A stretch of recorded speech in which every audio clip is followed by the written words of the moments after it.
From exploding a plane for fun to building a multi-billion-dollar empire through state corruption. The comic series The Boys is a testament to the darkest aspects of humanity. Today, on May 10th, I'm bringing you the 30 most atrocious events from The Boys saga. In the 30th spot, we have the infidelity of Susan Rayner. A high-ranking CIA officer, Susan seems to have it all.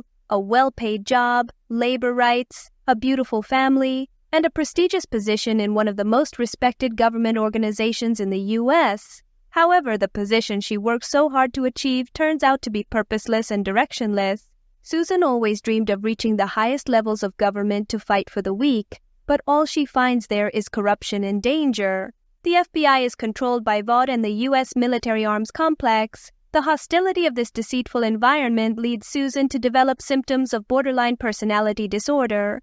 Susan gets involved with Butcher in chaotic, unstable, and destructive encounters, where he hurls insults at her while they engage in their trysts right in the Pentagon offices. For Susan, Butcher represents genuine power, an antithesis to the corrupt authority of the state. This destructive behavior fuels the traumas that exposure to power creates. Butcher embodies a violent power that dominates her every time they meet, despite Susan having a beautiful family at home. Morality is scarce in the boys' universe. By 26, there were around 200,000 supers, all products of tragedy and corruption. Far from the virtuous image portrayed in movies and comics, the supers in the boys are marketing products living without virtue or purpose, primates whose only goal is to indulge in any kind of pleasure. Vaught's hierarchical structure means even the supers face abuse from a young age. Consequently, when they grow up, their most common escape is through substance abuse. The company is a factory of broken men, where parents inject Compound V into their children hoping they'll become the next Homelander, ignoring the fact that there can be only one Homelander. These children end up far from the top, joining niche or regional hero groups led by psychopaths who continue to abuse the weak. These beings support everything but ultimately achieve nothing, discarded by the company like broken toys. Their only purpose in life becomes the fleeting pleasure of excess. Thus, the number 29 spot goes to all the suffering and frustration the supers endure daily. But don't get too attached. You wouldn't want these broken men in your life. Vought supers rarely take responsibility for their actions unless they're strong enough to be brought to justice by the anti-hero group known as the Boys. However, even this relentless group has its limits, and an overwhelming 99% of the crimes committed by the supers go unpunished. To give you a clearer idea of what I'm talking about, let's start off soft. At number 28, we have the hero group known as Gen-Wiz and their public health atrocities. These are the least offensive heroes from Goodolkin Manor, an isolated mansion that parodies Marvel's X-Men and inspires the university that we saw in the series Gen V. Gen-Wiz lives through excess party after party. Despite not attacking others directly in the comic, their lack of morals is so offensive that it threatens public health. For example, to Gen-Wiz, it's completely normal and fun to use their bodily fluids to cool off their party-weary companions. Faced with such a worrying situation, the heroes just laugh. These broken men have suffered so much that their morals and values are non-existent, and life is a game they've already lost. Goodolkin molded them into toys with no respect for life. Luckily, these are friendly and do not commit the atrocities their companions do later on. However, their disrespect for dignity earns them the number 28 spot. In the 27th spot, we have Herogasm. This is basically what Gen-Wiz does, but in the big leagues. Once a year, Vought America lies to the entire planet to clear their heroes' schedules so they can attend a party known as Herogasm.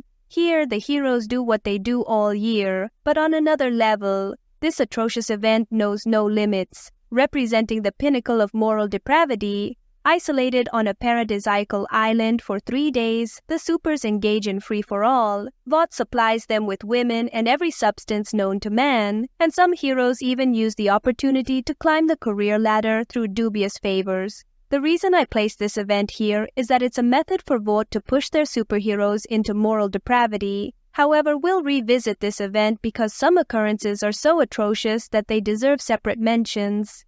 In the 2006 edition of Herogasm, there's a very special guest, Victor K. Newman, the current Vice President of the United States. A loyal man to the company since its founding 40 years earlier, Vought understands the political game better than anyone. Some sociologists argue that the state is coordinated through corruption, and in The Boys, no one is more corrupt than Vought America. Consequently, no one benefits more from politics than this company. Their strongest political candidate is Vic the Veep. After 20 years of effort, Vought America managed to make him the Vice President of the United States. Intelligence services witnessed how Vought's moral degeneration reached the White House. One night in his excesses, Victor Newman ordered Agent Lucero to put a condom on him so he could desecrate the White House with women practicing one of the world's oldest professions. Agent Lucero had no choice but to follow the orders of his new vice president, a man he must protect with his life if necessary, a man without morals, clumsy and corrupt, a puppet of Vought America who just months after this immorality becomes president of the United States. So if you wonder why an old man runs the most powerful nation in the world, it's thanks to companies like Vought America. This event marks the life of the agent who trained rigorously for years to protect the life of the hierarchy, but sees his dream turn into a nightmare once Vic the Veep assigns him such a low mission. The top takes a significant leap in atrocity now. So far, the atrocities mentioned are based on a moral judgment with which we may or may not agree. But now we enter the part where innocent beings get hurt. Therefore, in the 26th spot, we have the cowardly attack on Butcher's dog, Terror, who ends up embarking on his journey to canine heaven due to the conflict between Jack from Jupiter and the agency known as the Boys.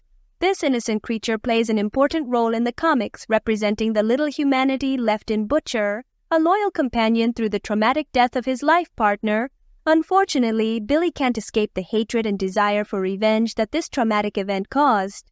He dedicates his life to pursuing the atrocities of the heroes. As part of his mission, he decides to make public compromising and embarrassing images of Jack from Jupiter, ruining his reputation and position in the world's most famous team. Jack doesn't retaliate, but Black Noir does, taking advantage of the anti-hero's dinner to end the innocent dog's life.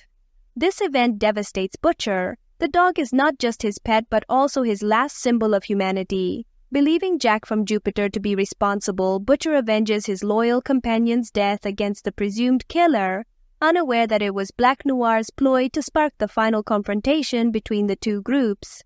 While Terra's death was initially going to be my top event, I place it here because it marks a turning point. The only sin of the dog was enjoying the intimate encounters Rayner and Butcher also peeing on Homelander's foot.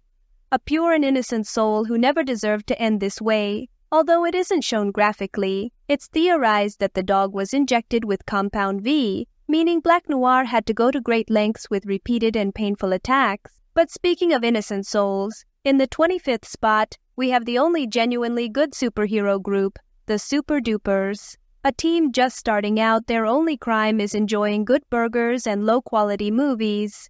Vought can't allow a group of genuinely good beings to ruin their corporation's fame, so they send Micol to take over the group. The Super Dupers are thrilled with his arrival. Micol has the power to change his form at atomic levels, an incredible power that comes with great responsibility. Just hours after his arrival, he uses his power to impersonate one of the Super Dupers, aiming to learn their deepest fears. He skillfully manipulates a member into sharing her most traumatic experience, where she nearly suffocates under her aunt's underwear as an infant. This event was so traumatic that she still has recurring nightmares about it. Micol seizes the opportunity, so that same afternoon he brings her nightmare to reality, suffocating her with his body while threatening the lives of all her companions. His stay with the Super Dupers would be under his terms. The woman barely escapes alive thanks to Huggy's intervention, who is also on the brink of death. The villain is strong and cunning, but fortunately Butcher saves the day before it's too late. This event is particularly disturbing because most of the Super Dupers have special abilities and are pure-hearted creatures, completely unaware of Micol's intentions. According to his words, his goal was to abuse each of them and force them to falsify their behavior reports to Vought. Luckily, Butcher's intervention prevents prolonged torture. Although Micol falsified reports for the company's values are not much different. In the 24th spot, we have the forced sterilization of external resources by the company. During Herogasm, one of the company's main concerns is the possibility of an embarrassing epidemic of unwanted supers. To address this concern, they choose the simplest solution. forcibly sterilizing all women, thus eliminating the problem at its root. This measure was so effective that no super was ever conceived at these events, showcasing the dehumanization and lack of respect for individual autonomy. Vought values money above all. For this reason, in the 23rd spot, we have the company's influence peddling and political corruption. Vought American Consolidated began as a boot manufacturer, eventually transitioning to manufacturing all types of weapons. The founders quickly realized that real money lay in lucrative government contracts, a practically infinite money source fed by taxpayers. The corporation simply had to buy influence to secure these contracts, making it the business of the century and the easiest way to make money. Vought mastered these practices, and within a few years the company was selling assault rifles, tanks, planes, and even superhumans for military purposes, with the only caveat being that the products never worked. But that's not a problem as long as you have officials on your payroll. In just a few years, Vought became the most profitable company in wartime. Therefore, this spot is dedicated to the company's influence peddling and political corruption. As we'll see later, behind every dollar earned lies the cruelty of war faced by countless young people. And like all major companies in this business, the integrity of youth and childhood seems to be their main enemies. Vought has no moral limits when it comes to experiments. Homelander is the ultimate proof, which is why he's in the 22nd spot. In the comics, the famous superhero was conceived in 1951 from Stormfront's DNA. From his time in the womb, he was bombarded with Compound V, making him the first human to receive the serum from conception. After his birth, he underwent countless painful tests to determine the limits of his power, which were so great that he spent his first 18 years living in a bunker tied to a nuclear bomb as a precaution in case he turned out to be a bad product. In such a traumatic reality, the child developed all kinds of disorders that haunt him for the rest of his life. Despite his troubled psyche, Homelander has been the company's star product for over 40 years. However, the executives at Vought have a different plan for his future. Once supers are accepted into the military, they intend to dispose of Homelander, viewing him as a disposable asset rather than a hero. This looming betrayal highlights the ruthless nature of the corporation and the precarious position even the most powerful supers hold in the eyes of their creators. No matter how much pain they cause to their collaborators, Vought America only understands profits. For that reason, this spot is dedicated to the Homelander pain and suffering. Sadly, wasn't the only child experimented on. The list is practically endless, but the Goodolkin Manor deserves a special mention, which is why it's in the 21st spot. This is the place that inspires the story we see in Gen V.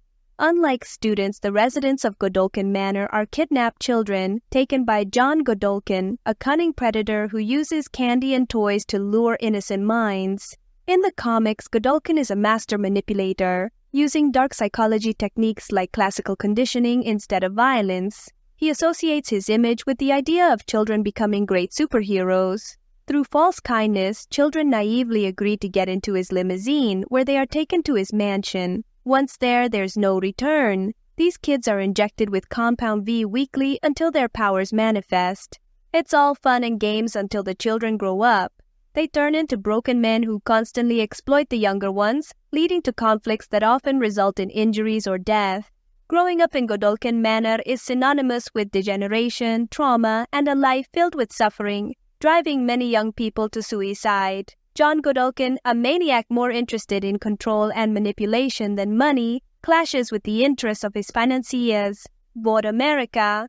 While Vought wants to halt the program, Goodolkin continues to abduct children and form new groups, perpetuating a cycle of abuse and destruction, which shapes the next event in the top list. In position number 19, we have the genocide of the G-Men. On a night like any other, Vought gave the order to eradicate the project from its roots. One of the worst atrocities in the boys' comics is when Vought American take advantage of the suicide of Silver Kincaid to do genocide all the G-Mens.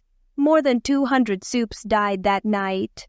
It's true that the society didn't lose much that tragic night, but it's crucial to remember that these supers were once pure, innocent children with infinite potential, manipulated into this bizarre environment. When Stillwell learns that Goodolkin continues creating new groups, his decision is clear. The G-Men project must be eradicated from the root. Their degeneration is a ticking time bomb threatening to destroy the company. Vought uses the most recent suicide, Silver Kincaid, who ended her life due to traumatic experiences at the mansion. All the G-men gather at the mansion, where the sorrowful evening is interrupted by mercenaries hired by Vought, who massacre all the supposed heroes in an instant. Over 15 years of pain and suffering are extinguished in just a few seconds. The dream of becoming superheroes on par with Homelander ends tragically. Wiped out by the same company that ruined their lives, the supers have no chance of surviving the unexpected assault. They all meet their maker that night. By the end of the evening, John Goodolkin is imprisoned, while the only survivors of the atrocity are the youngest children known as the Pre-Wiz. These kids fall under Vought America's questionable care, but if you think this has a happy ending for them, you haven't been paying attention. The sad fate of these adorable creatures unfolds later. Meanwhile, in the 18th spot, we have Vought American's labor exploitation. Signing a contract with the company is practically signing a death sentence. If the situation with the G-men wasn't clear enough, the case of Lamplighter surely drives the point home. This hero, Lamplighter, a shining star of the Seven, has an image worth billions. However, due to some disagreements, this superstar is handed over to the agency known as the Boys after killing some of Greg Mallory's loved ones. Betrayed by his own team, Lamplighter is turned over and made to pay for his crimes that very afternoon. This incident poses a significant problem for Vought. Creating someone of the Seven's caliber requires a $9 billion investment, and unfortunately for the company, Lamplighter dies before amortizing that investment. Determined not to lose a single dollar, the agency decides to extend his contract beyond death. Vought takes his body and revives him through their new resurrection program. Lamplighter is left in a deplorable state, reduced to basic instincts, unable to speak or think, a zombie feeding on his own waste, kept captive without sunlight. Meanwhile, the company continues to profit, monetizing his image and the product line. This is labor exploitation on another level. They literally reanimated Lamplighter for a photo that condemned him to years in these deplorable conditions. This fate is even worse when money is taken out of the equation. That is the fate of Blarney Cook, leader of the Teenage Kicks, a team that doesn't generate even a fraction of the Seven's revenue. Like Lamplighter, Vought didn't hesitate to use the resurrection process on Cook after Huey accidentally killed him. Although Blarney Cook is as despicable as Lamplighter, he didn't have enough time to commit the same atrocities. Therefore, he's placed in a lower spot. Living like a zombie is a potent punishment, especially when it's all about money, or in Blarney's case, keeping the company's failures out of the public eye. Both Lamplighter and Blarney Cook's cases are nothing but media manipulation, a manipulation that ensnared the naive Starlight. Hence, in the 17th spot, we have the assault on Starlight, the only genuinely good heroine to ever set foot in Boat Tower. Deceived by her parents, Starlight initially represents the good values of Catholicism, which she believed prevailed in the Seven. After all, Homelander is portrayed as a divine savior. With faith and divine fortune, she is considered Lamplighter's replacement in the Seven. Her dream comes true but quickly turns into a nightmare when she meets her new teammates, Black Noir, A-Train, and Homelander. These men set her final test to join the team, satisfy their perverse desires, or go home. Starlight, not wanting to disappoint her mother, agrees to the challenge. After all, the opportunity to join the Seven comes once in a lifetime. This kind of coercion is typical in the entertainment world. Vought is no different, revealing the vulnerability of those in lower power positions to supposed authority figures. For Starlight, Homelander was more than a hero. He was a savior. Unfortunately, she isn't the only woman assaulted by this figure.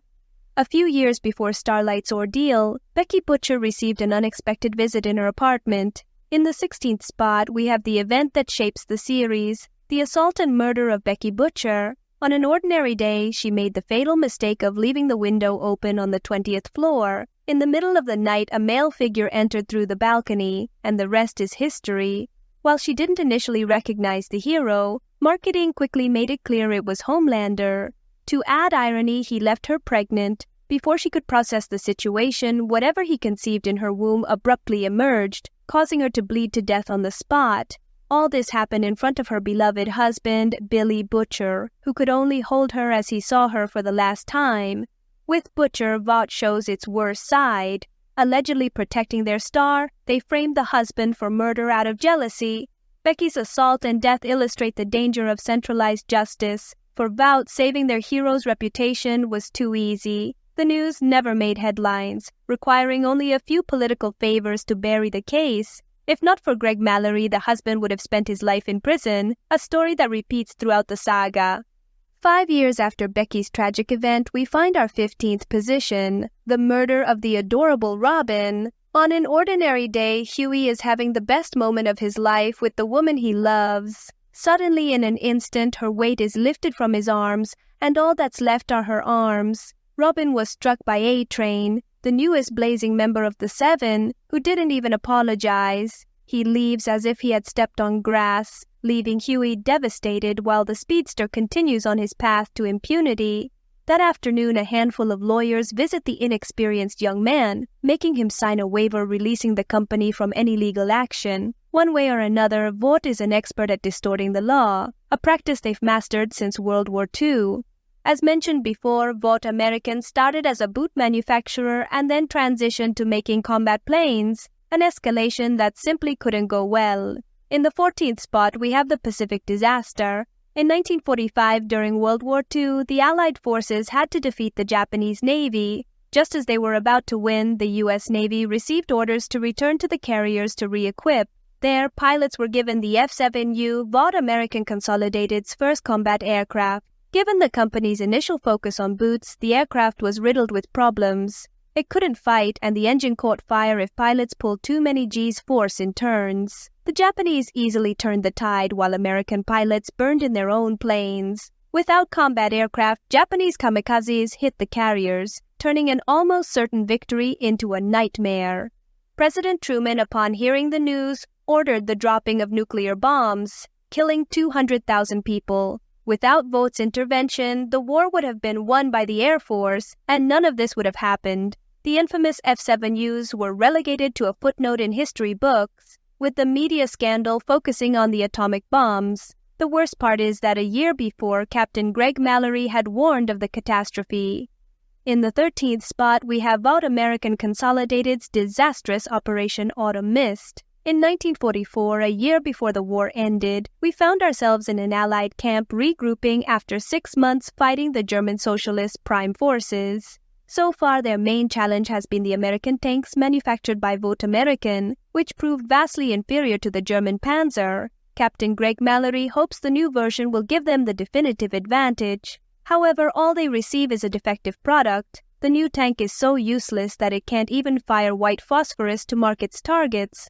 Vought's audacity knows no bounds. Unsatisfied with delivering a faulty product, Colonel Rick is visited by 2 company executives, one of whom is Victor K. Newman, who will win the American elections a few years later. These ambitious Vought executives bring an order signed by General Eisenhower himself, commanding Colonel Rick to do everything possible to support these good men. Vought's intention is to win the war with their new product, which is none other than the company's first superhumans. Manufacturing a tank is extremely complicated, but injecting civilians with a serum that grants incredible powers is their ultimate path to infinite money. According to Vought America, this is the resource the United States needs, men capable of lifting a tank but lacking the discipline to follow orders. The intervention of these heroes in the conflict results in the massacre of all of Captain Greg Mallory's promising young men that very afternoon. Due to the heroes' imprudence, the battalion's position is revealed, making them an easy target. Captain Greg is one of the few survivors of the atrocity. However, when he reports the horrific event, no one believes him, to the point where he begins to doubt whether he actually experienced it. By this time, the state's inherent corruption had been taken over by Vought. The company, through corruption, made the event disappear. All the promising young men who gave their lives in that battle were erased from history books. The brazenness is so great that Captain Greg Mallory himself starts to doubt if the events were real. Unfortunately, he confirms it 6 years later when Vought America presents the world with its first Supes, the pretentious crime fighters, the same heroes who caused the massacre of his comrades. The only difference is that the people behind the costumes are different now. This doesn't mean Vought stopped profiting from the war. In the 12th spot, we have the humiliation of the U.S. Army in Vietnam. In 1955, the Battle of La Drong Valley was the first major battle between the U.S. Army and the North Vietnamese Army. Vought American Consolidated manufactured the rifles for the American side, the innovative M20. However, to cut costs, the company used components similar to aluminum foil. The weapons barely managed to fire before becoming useless. In this context, 1,000 young Americans landed in Vietnam with guns that simply wouldn't shoot. Exposed and defenseless, they were massacred by Vietnamese defenses, who seized the moment to leave a humiliating message with the bodies of the young men. The scandal was enormous. American citizens sacrificed due to the poor quality of their weapons. For the first time, Vought's political connections weren't enough, especially with Kennedy's intervention. The president pursued the company, but he ended up dead. Meanwhile, Vought had no choice to change its name from Vought American Consolidated to simply Vought American. 3 years later, they introduced Homelander and rebranded as an entertainment company, waiting their time to return to defense contracting. The wait lasted 40 years. Their moment arrived in 2001 when they orchestrated the events of September 11th. This manipulation by Vought takes the 11th spot. One morning, like any other, the Pentagon receives information that a commercial flight is behaving erratically, apparently headed to crash into the west wing of its own building. Vice President Vic the Veep, paid by Vought, takes control and orders the Air Force not to intervene in the crisis. In a calculated media maneuver, Vought orchestrates a moment for the Seven to shine by saving the nation from an unexpected attack. This publicity stunt is designed to build support for integrating superheroes into the military. However, what was supposed to be a triumphant display of heroism turns into a catastrophic failure. The superheroes' incompetence prevents them from taking control of the aircraft, leading to a tragic crash into the Brooklyn Bridge. The disaster claims the lives of thousands of innocent people, turning a staged spectacle into a horrifying tragedy.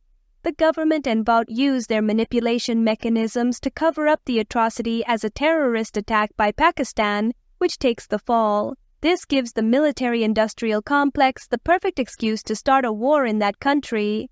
Everything would have been worse if the Seven had succeeded in landing the plane. Once supers are allowed in the military, wars will strike every corner of the world. This shows that Vought's most important asset is its ability to twist reality. They are so adept at it that they can sell sand in a desert through their narratives. And that brings us to the story of Stormfront, our 10th spot. He is the first great superhero in whom Compound V worked. Created in Germany in the 30s through the Program B of a notorious socialist party, Vought Americans stole this project in 1938. Once in the U.S., Stormfront is marketed as the rebirth of a legendary Viking fighting for the nation's good. However, Stormfront is a staunch believer in supremacist ideas and a devout follower of the Third Reich. From time to time, this fanatic loses control and uses his powers to ignite cities. Thousands of innocent people fall victim to this fanatic, all covered up by Vought American, especially because Stormfront's comics and stories are resounding successes. So when the mythical Homelander loses his mind, the company is more than ready to cover up his dark deeds. For this reason, in the 8th spot, we have Homelander's tantrums at the Belief Festival. Homelander uses the festival as a platform to communicate his plans to the other supers. To his fans, Homelander is a messenger of God, the grand prize of the event, an exclusive dinner with the beloved superhero. The lucky winners are announced and start their journey toward the stars. However, halfway through, Homelander utters his famous line, "The only man in the sky is me," before letting go of the car, causing the family to plummet in a terrifying freefall. Despite being escorted by hundreds of heroes, none of them attempt to save the family. Instead, they focus on the words their leader is about to speak. Naturally, the family hits the ground, meeting their maker. This event is particularly atrocious due to its bizarre nature. Not only do we witness the loss of innocent lives, but Homelander also reveals that the festival is a scam by Vought to take their money, making the fall even crueler. In their final moments, the supposed messenger of God tells them that the God they worship doesn't exist. What's even more terrible is that Homelander isn't even the worst of the seven. In the 7th spot, we have the cowardly murder of Greg Mallory's grandchildren by Lamplighter. In his quest to expose the dangers posed by supers, Greg Mallory formed the famous group known as the Boys, a platform that denounces the atrocities of the supers. Rumors about the truth behind the events of September 11th reached them. Although the group lacks evidence, Butcher decides to use the secrets they do know to force the Seven to confess their disastrous intervention on the aircraft. The peaceful meeting begins, where Greg Mallory informs Homelander of the deal. 6 of the 7 are reasonable, but Lamplighter is the worst. He can't even tolerate being spoken to directly. After leaving the meeting, he uses his powers to get rid of his teammates. Free from their presence, he follows Greg Mallory to his hotel and cowardly kills his grandchildren, 2 innocent infants who meet one of the worst fates a human can face, being burned alive. Vought plans to eliminate the boys, but Homelander intervenes to keep his reputation clean, handing over Lamplighter as a gesture of goodwill. The boys take a half-hearted revenge on the degenerate. However, Greg Mallory's life loses all purpose after this atrocity. Despite this, his legacy lives on in the group, especially in Mother's Milk, his best disciple. So in the 6th spot, we have the tragedy of Mother's Milk's family. Each injection of Compound V is valued at approximately $9 billion. To address this issue, Vought attempts to create an unrefined version of the product. Predictably, they place their lab strategically in New York's slums. However, due to failures in Vietnam, superhumans in the military are still a distant dream for the company, so they convert the lab into a canning plant for the food division. Mother's Milk's mother finds a job there, but once again the company shows no respect for its workers. Vought doesn't even sanitize the place, simply setting up production equipment over surfaces contaminated with unrefined Compound V. All plant personnel end up with heart problems, brain damage, or organ failure. Mother's Milk's mother is an exceptional case. Due to exposure, her mammary glands mutate unexpectedly, continuously growing and producing breast milk. Her 2 children are also affected by the presence of Compound V in her blood, one with different abilities and Mother's Milk with a metabolic disorder that prevents him from processing food. The boy must constantly consume his mother's breast milk. The tragedy doesn't end there. Mother's Milk's brother unexpectedly dies while playing football due to the manifestation of his powers. Traumatized by the experience, their father uses his legal knowledge to seek justice against Vought. However, the company's vast legal resources overwhelm him, and he dies from overwork. This event ranks so high due to its incalculable consequences. The unrefined version of Compound V didn't just affect employees but also customers nationwide, causing an epidemic of deaths, illnesses, and suffering for countless families. It highlights the dangerous and devastating consequences of the company's disregard for life, especially tragic considering vulnerable children often consume this type of food. But Vought doesn't care much about the well-being of the young as confirmed by the Red River Massacre. In the 5th spot, we have Vought America's first genocide of young supers. After the controversial company used all its political influence to make Vic the Veep the U.S. vice president in the year 2000 election, the boys uncovered a scandal that could force the corrupt candidate to resign. It turns out that the controversial president is linked to a Vought program where superhero pageants turn into true nightmares. Like child beauty contests, parents enroll their children to win money. 5% of the children are accepted, but once inside, they are subjected to all sorts of atrocities. The boys aim to expose what Vought does to these children. The company hits the panic button, and all the kids are gassed with sarin, an extremely toxic chemical that sends them to meet St. Peter instantly. This atrocity involves Vought and Vice President Victor Newman. As a result of this drastic measure, Vought only dismisses the executive who ordered the genocide without severance pay. However, don't be fooled. The agency just wanted to save on the executive's hefty salary. In the 4th spot, we return to the events of September 9th, focusing on the passengers of the ill-fated flight, especially young Micol. His face lights up when he sees the legendary Homelander approaching to save them. The boy can't believe how special and fortunate he is. His idol is coming to the rescue. Homelander's mission is to regain control of the flight, relying on the non-existent piloting skills of Black Noir. However, the operation starts on the wrong foot when Deep and Lamplighter drop Black Noir. Without him, the plan fails from the start. Homelander cannot tolerate failure, so he comes up with the brilliant idea of opening the aircraft's door, all witnessed by Michael's admiring gaze, until the boy is sucked out due to the sudden decompression. Homelander can't stand the desperate screams of the child's mother. Things quickly go from bad to worse. Amidst the passengers' panic, Homelander loses control, using the power of his voice to command silence, ignoring that his supersonic voice causes human eardrums to explode. Unfazed by the victim's agony, he continues his mission to reach the cockpit, showing no remorse. The cockpit is blocked by the attackers. Ignoring physics, Deep decides to break the airplane's windshield. The environment becomes so hostile that even Homelander struggles to reach the cockpit. Once there, he eliminates the attackers, not realizing that without them, there's no one to control the plane. This is why this event ranks so high in the top. Airplane catastrophes are terrible, but adding supers makes them even worse. Queen Maeve and Homelander have no idea how to prevent the tragedy. Maeve pleads to save the innocents, but Homelander sees no hope. The pilot's extermination left the controls covered in their remains.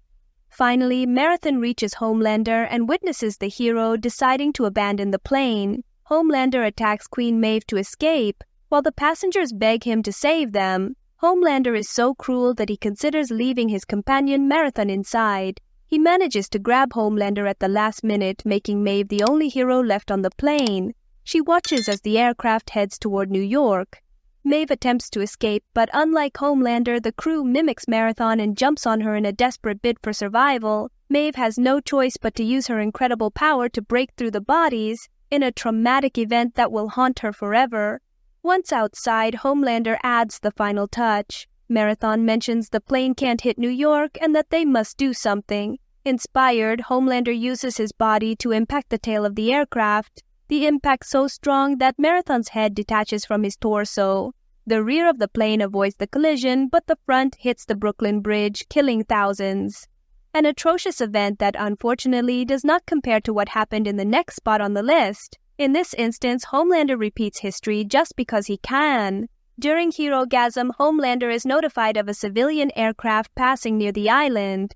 The news doesn't sit well. By this point, Homelander is losing control of his actions, believing he has a dissociative personality. The boys have accused him of committing atrocities he doesn't remember. The only thing he recalls clearly is the events of September 11th, which deeply affect him, not because of the loss of lives, but because of his inability to save the day. Homelander believes he is capable of anything, and the slightest failure shatters his psyche. Herogasm is a specially created and controlled event to reinforce this belief. However, the September 11th events leave a stain that Herogasm cannot erase. Hearing that another civilian flight is passing close to the island, he sets out to meet it. The pilots see a naked man on their horizon, but before they can report the incident to the control tower, Homelander's laser beam pierces the aircraft, killing everyone on board. This act reaffirms his belief that he can do anything. The Herogasm continues as if nothing happened, and Stillwell personally handles the incident to ensure it remains unknown. The aircraft disappears like any other commercial flight that occasionally vanishes. At number 2, we have the atrocities committed by Black Noir. He is the true villain of the saga, a clone of Homelander who has completely lost his way. Vought created him as a contingency plan for their star, ignoring that the contingency might also need a contingency. Unfortunately for Black Noir, Homelander isn't as terrible as Vought hoped. Eager to fulfill his life's mission, Black Noir starts using Homelander's identity to commit various barbarities, from visiting Butcher's wife to perpetrating a genocide on a paradise island. Black Noir photographs each atrocity, aiming to destroy Homelander's reputation. Each deed is more heinous than the last. His most dreadful act involves a diet conspiracy theorists associate with the elite. The horrifying aspect is that no one suspects these events. Neither the boys nor Vought are aware of the situation. The only reason they find out is because Black Noir sends the photos to Colonel Greg Mallory. This is why he ranks at number 2. Vought's moral degradation and uncontrollable greed create a platform for the worst of humanity to flourish. Whether it's big businesses or governments, centralized power without checks and balances is responsible for all the events in the comic. It creates the perfect setting for individuals like Black Noir to indulge in their darkest depravities, with no one to stop them, and the number 1 spot confirms it. The journey to a better life for the Pre-Wiz is the most horrific event we encounter in the boys' comics. This was the final group of mini-supers shaped by the twisted mind of Goodolkin. James Stillwell, realizing that Goodolkin's psychopathy is out of control, decides to eliminate all the G-men.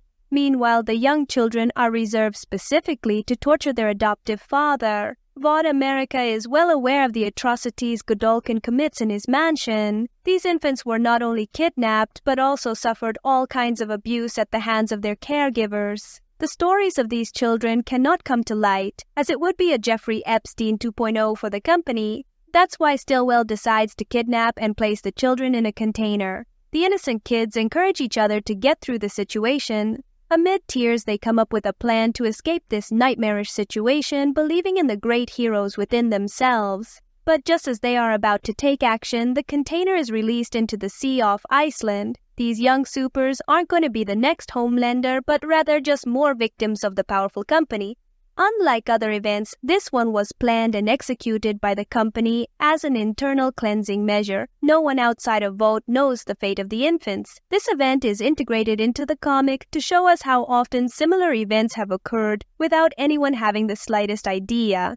The events we've analyzed in this video can be as real as life itself, as all of them have historical foundations. If I had to bet, many of these scenarios are still happening in the world we live in today. The magic formula is combining political power with companies run by sociopaths who exploit the inherent corruption of the state to create multi-million-dollar businesses. Meanwhile, 99% of hardworking people have to toil their entire lives to generate a mere fraction of what these corporate magnates make in a single day. What I love about The Boys is how a group of individuals connected through pain and trauma managed to turn the tables and put an end to the reign of evil orchestrated by this malevolent corporation. But that's a topic for another video. Thank you all for watching until the end. If you made it this far, don't forget to subscribe so we can see each other again very soon. Bye!